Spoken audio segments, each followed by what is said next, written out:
Hello guys, in this video I'm going to be showing you one of the craziest poison builds in Black Myth Wukong. You're about to see like those yellow numbers every single time, and you're just going to be applying so much poison, it's not even going to be funny. Okay, first off, for the armor, we're going to go for the full centipede armor. If you have the venomous arm guards, that's an alternative you can use for the centipede spiked arm guards. But first you just want the entire centipede armor set, and this is obtained by beating the 100-Eye Taoist from chapter 4. Okay, next up, for your spirit, you can either go with the Elder Amorworm or the Scorpion Prince.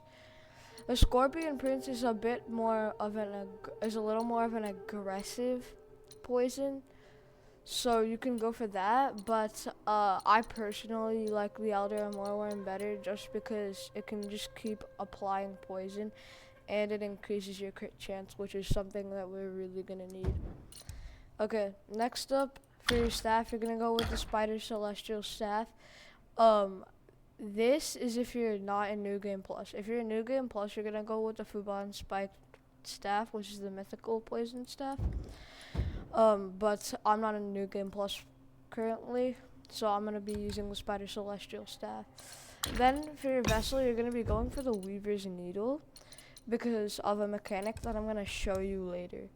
For your curios, you're gonna go with the Spine and the Sack, which increases poison damage. I only have 3 curio slots, so I'm not gonna do that, but you can stack multiple Spine in the Sacks by just farming the spider mobs in chapter 4. And if you have an extra slot, you can use the Belt Hook. And I'm just gonna go for the Jade Moon Rabbit and the Gold Sun Crow just for a crazy damage boost. Okay. For Gourd, you're gonna go with the Medicine Buddha Gourd just because you need a lot more. You can either go with the Medicine Buddha Gourd or the Immortal Blessing Gourd. I'm gonna go with the Immortal Blessing Gourd just for a higher attack. But if you're having trouble if you just keep losing health, you're gonna have to go with the Medicine Buddha Gourd. Okay, next for our stats, here's what we're gonna do. We're gonna max out Pluck of Many, completely maxed out. We're gonna go to our transformations and make sure we have the Violet Hail transformation unlocked. And then we're gonna just max out Filthy Malice right here, just to increase our poison damage. Next, we're gonna max out our Cloud Step, like so. Then we're gonna max out Immobilize. Then we're gonna copy my exact Smash Dance stats for the fourth point, which will help us a lot actually. And then we're gonna go all the way down to Composure right here. Let me actually, yeah. I'm gonna go down all the way down to Composure right here. And then we're just gonna max out Martial Arts. No need to put the second point in here. Just do one of everything in Martial Arts, one of everything in Mobile Spin. Then we're gonna max out our crit chance. We're gonna put a couple points into mana, however much you may like. And then if you have leftover stat points left, you can just put it all into Wrathful Mana. Oops. Okay, and then we're going to go into our brew. Now this is the important part. For our brew, you can honestly just use any drink you want. I personally recommend the Sunset of the Nine Skies, just because we need a bunch of chi. And you can go with any soaks you want, except for one. You need the Death Stinger for this build. This is a mandatory soak for this build. So you're gonna put in the Death Stinger, and what this does is it applies a poison state to yourself, and you're gonna see why we're gonna do this in a second.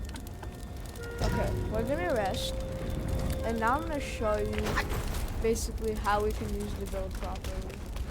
So let's go into an enemy. Right here, for example. we're gonna take a sip of our board to inflict that poison state, and then we're gonna immediately use our spirit to just rub poison absolutely everywhere. Just poison puddles safe for a long time. And now I'm gonna show you a really cool mechanic. Before you go into your Violet Hail transformation, use the Weaver's Needle and then go to your Violet Hail transformation. What this does is when you stab yourself, it actually counts as a light attack hit, making the eggs actually go into the enemy, which is honestly a really overpowered mechanic. Then you could just self-destruct yourself. And guys, look at this. Look at this entire puddle of poison. It's broken. And then what you could do, you just finish him off with some light attacks. And let me show you something. So what we're gonna do, we're gonna take a scoop of our board, and we're gonna go to our crit chance. That is a 24% crit chance. And when you use your staff spin, that is an almost guaranteed crit because of how fast it attacks. For example, look at the damage. It is absolutely broken, guys. You need to try this build.